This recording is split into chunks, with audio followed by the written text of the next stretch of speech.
قیامت قریب آ پہنچی اور چاند شب ہو گیا، اور اگر کافر کوئی نشانی دیکھتے ہیں تو منہ پھیر لیتے ہیں اور کہتے ہیں کہ یہ ایک پہلے سے چلا آتا جادو ہے، اور انہوں نے جھٹلایا اور اپنی خواہشوں کی پیروی کی، اور ہر کام کا وقت مقرر ہے، اور ان کو ایسے واقعات کی خبریں پہنچ چکی ہیں جن میں عبرت ہے، اور کامل دانائی کی کتاب بھی، لیکن ڈراوے ان کو کچھ فائدہ نہیں دیتے، تو تم بھی ان کی کچھ پرواہ نہ کرو۔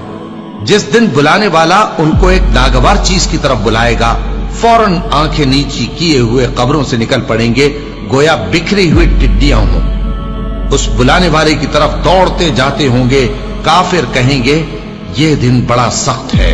ان سے پہلے نوح کی قوم نے بھی تکذیب کی تھی، تو انہوں نے ہمارے بندے کو جھٹلایا اور کہا کہ دیوانہ ہے، اور انہیں ڈانٹا بھی گیا، تو انہوں نے اپنے پروردگار سے دعا کی کہ میں ان کے مقابلے میں کمزور ہوں، بس تو ہی بدلہ لے لے۔ پس ہم نے زور کے مے سے آسمان کے دہانے کھول دیے اور زمین میں چشمے جاری کر دیے، تو پانی ایک کام کے لیے جو مقدر ہو چکا تھا جمع ہو گیا۔ اور ہم نے نوح کو ایک کشتی پر جو تختوں اور میخوں سے تیار کی گئی تھی سوار کر لیا، وہ ہماری آنکھوں کے سامنے چلتی تھی۔ یہ سب کچھ اس شخص کے انتقام کے لیے کیا گیا جس کو کافر مانتے نہ تھے، اور ہم نے اس کشتی کو ایک نشانی بنا چھوڑا، تو کوئی ہے کہ سوچے سمجھے؟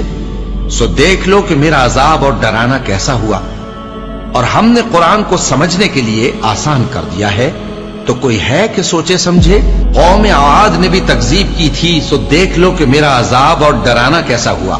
ہم نے ان پر ایک رہتی نحوست کے دن میں زبردست آندھی چھوڑ دی، وہ لوگوں کو اس طرح اکھیڑی ڈالتی تھی گویا اکھڑی ہوئی کھجوروں کے تنے ہیں۔ سو دیکھ لو کہ میرا عذاب اور ڈرانا کیسا ہوا۔